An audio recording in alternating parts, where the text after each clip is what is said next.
प्रतिपालक कुलवाडी भूषण छत्रपती शिवाजी महाराज, समतेचे जनक बसवांना, राष्ट्रपिता महात्मा ज्योतिराव फुले, राष्ट्रज्योती माता सावित्रीबाई फुले, आरक्षणाचे जनक छत्रपती शाहूजी महाराज,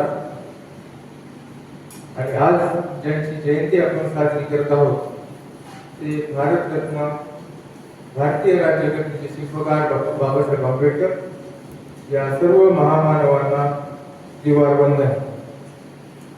आजच्या कार्यक्रमाचे आपले लाडके अधिष्ठाता, कार्यक्रमाचे अध्यक्ष doctor Uday Mohite sir,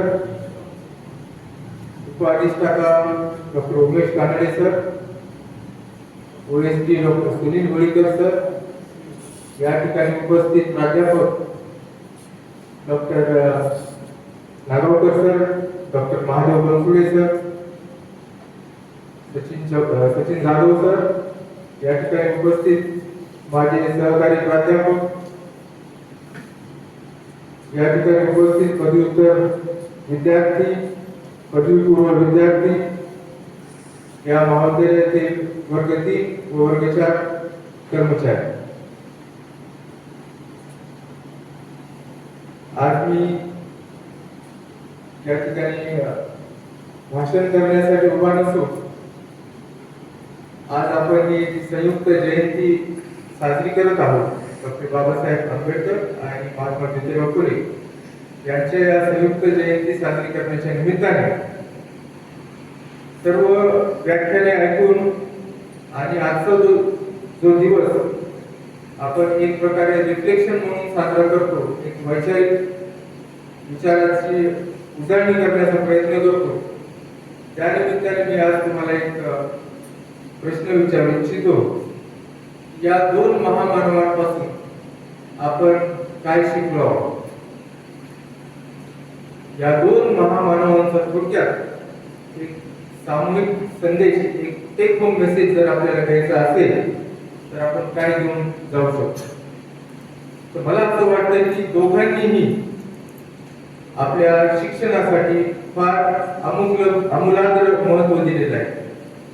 take home message is education. थोडक्यात एका प्रसंगामध्ये मी आपल्याला घेऊन जाऊ इच्छितो. महात्मा फुलेंनी मुलींसाठी जी पहिली शाळा सुरू केली, त्या शाळेमध्ये मुलींना शिकवण्यासाठी सावित्रीबाई फुले रस्त्याने जात आहे. इमॅजिन करा, आपण सावित्रीबाई फुलेंच्या जागेवर आहोत, आपण रस्त्याने जात आहोत. काही लोकांना वाटत आहे की मुलींसाठी शिक्षणासाठी शाळा सुरू करणं हे धर्माच्या विरोध आहे आणि त्या काळी ज्या मुली होत्या त्या मुलींच्या विरोधात आहे. मग काही जण रस्त्याने जात असलेल्या सावित्रीबाई फुलेंच्या अंगावर चिखल आणि शेण टाकतात. आपण जर त्या सावित्रीबाईंच्या जागी असतो तो काय केला? परत गेलो, की पुढे गेला. सावित्रीबाईंनी काय केलं? पुढे गेल्या, शाळेमध्ये गेल्या, शिकवलं. दुसऱ्या दिवशी त्यांनी स्वतःसोबत एक एक्स्ट्रा साठी ठेवली, जेणेकरून लोकांनी कितीही शेण टाकलं, चिकट टाकलं तर त्यांनी जो प्रण केलेला आहे तो प्रण तो पूर्ण करणार आणि मुलींना शिक्षण देणार. त्या एका निश्चयामुळे पूर्ण देशामध्ये आमूलाग्र क्रांती झालेली आहे. सर्व ठिकाणी आपल्याला महिला पुरुषांच्या बरोबरीने दिसत आहे. आणि आपल्या मेडिकल एज्युकेशन मध्ये तर आम्ही एमबीबीएसच्या बॅचला बघतो की जवळपास 60% मुली आहेत आणि 40% मुलं आहेत. तर हे सर्व क्रेडिट त्या माता सावित्रीबाईंना. तर त्यांनी फक्त हे अक्षर ओळख करण्यासाठी एवढं त्याग केलेला आहे का? तर हे शिक्षण फक्त अक्षर ओळख होण्यासाठी नसून विचार करण्याच्या योग्य होण्यासाठी आहे. म्हणजे विचार करायला जर लोक शिकले तर त्यांची प्रगती नक्कीच होऊ शकते.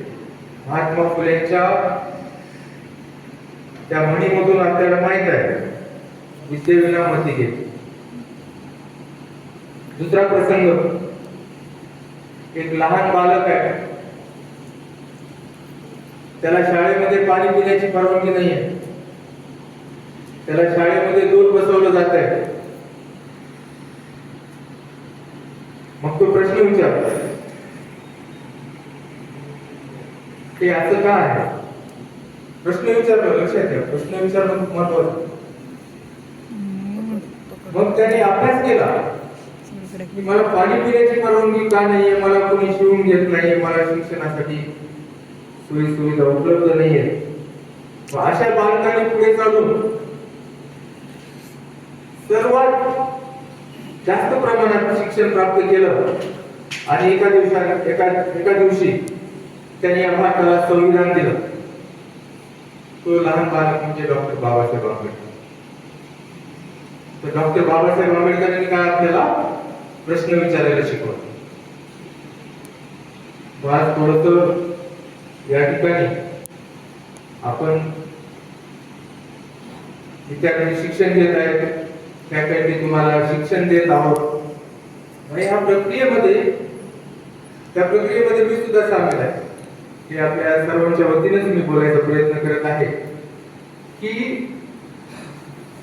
या परिस्थितीमध्ये आपण विचार करायला विसरलो आहोत का? आपण शिक्षित आहोत. शिक्षित असणं म्हणजे अक्षर ओळखीच्या बरोबर आहे. आणि विचार करणं म्हणजे हे माणसाचं लक्षण. त्यामुळे आज आपल्याला पुस्तकं उपलब्ध आहेत, इंटरनेट उपलब्ध आहे, आर्टिफिशियल इंटेलिजन्स उपलब्ध आहे, पण अभाव आहे तो विचार करण्याचा आणि प्रश्न विचारण्याचा. अनेक हुशार विद्यार्थी, तुम्ही सगळे अवघड अशा कॉम्पिटिटिव्ह एक्झाम्स पास होऊन आलेले आहेत, पीजीचे विद्यार्थी, पीजीचे विद्यार्थी. परंतु तुम्ही सर्वजण अभ्यास करता, वर्गामध्ये तुमच्या मनामध्ये काही शंका निर्माण होतात, पण आपण घाबरतो, प्रश्न विचारायला घाबरतो. आपल्याला कधी वाटतं की आपण प्रश्न विचारला तो कोणी आपल्यावर हसेल काय? कधी वाटतं जाऊ दे, आपल्याला काय करायचंय? मित्रांनो, शांत बसल्याने जरी तात्पुरते समाधान होत असेल, आपल्याला काही ऍक्टिव्हिटी करायची गरज भासत नसेल, परंतु शांत राहिल्याने माणूस कमजोर होतो, हे लक्षात ठेवा. या ठिकाणी साधं उदाहरण देतो. आपल्या वर्गामध्ये 3 प्रकारचे विद्यार्थी असतात. एक विद्यार्थी खूप हुशार असतात, त्यांना सर्व शिकवलेलं कळतं आणि ते शांत बसतात. दुसरा विद्यार्थी, त्याला शिकवलेलं कळत नाही, तोही शांत बसतो. तिसरा विद्यार्थी, त्याला थोडं कळतं, थोडं कळत नाही, पण तो उठून प्रश्न विचारतो. कदाचित त्याचं हसं होतं, काही लोकांना वाटतं का याला एवढं पण समजत नाही का, परंतु तो उठतो, प्रश्न विचारतो आणि त्या प्रक्रियेमधून तो तयार होतो. मित्रांनो, इथे कळण्याचा न कळण्याचा प्रश्न नाहीये. आज आर्टिफिशियल इंटेलिजन्सचं युग आहे. नॉलेज आपल्या एका बोटाच्या क्लिकवर अवेलेबल आहे, पण हा फरक आपल्या वृत्तीचा आहे, म्हणजे आपल्या टेंडन्सीचा आहे. आपण खरंच प्रश्न विचारायची आपली इच्छा आहे का? त्याचं उत्तर शोधायचं आपल्याला इच्छा आहे का? कारण आज विचार कमी झालाय, फक्त चर्चा होते आणि चर्चेमध्ये आपण विचार करण्याऐवजी कधी व्हॉट्सअप मेसेज, कधी फेक न्यूज याच्यावर आपण विचार न करता आपण फक्त प्रतिक्रिया देतो. या ठिकाणी उपस्थित सर्व इंटेलेक्च्युअल मॉड यांना आग्रहाची विनंती की आपण प्रतिक्रिया देण्यापेक्षा, प्रतिक्रियावादी बनण्यापेक्षा विचारवादी बनावं. या ठिकाणी बरंच सिरियस डिस्कशन झालंय. मला असं वाटतं की आपण डॉक्टर बाबासाहेब आंबेडकरांनी जो संदेश दिलेला आहे, शिका, संघटित व्हा, संघर्ष करा, हा संदेश आपण माझ्यासोबत याचा म्हणायचा आहे. शिका, शिका, संघटित व्हा, संघटित व्हा, संघर्ष करा. संघर्ष करा. याच्यामध्ये निश्चय पाहिजे. बाबासाहेबांनी या शब्दामध्ये फोर्स दिलेला आहे. परत एकदा, शिका, शिका, संघटित व्हा, संघटित व्हा, संघर्ष करा. संघर्ष करा. ज्यांची आपण जयंती साजरी करत आहोत त्यांच्या नावाने एक घोषणा. जय जय जय जय जय भीम, जय भीम, जय भीम, जय भीम, जय भीम. या निमित्ताने सर्वांना मी आवाहन करू इच्छितो की आपण विचार करणारे व्यक्ती बनूया. आपण संविधान आणि मॉरॅलिटीने वागणारे व्यक्ती बनूया आणि या ठिकाणी आपण प्रश्न विचारणारे व्यक्ती बनूया. आपण जर विचार करायला लागलो तर समाज आपोआप बदलणार आहे. आणि आजचा हा दिवस विचार सुरू करण्याचा दिवस आहे. जय भीम, जय भारत.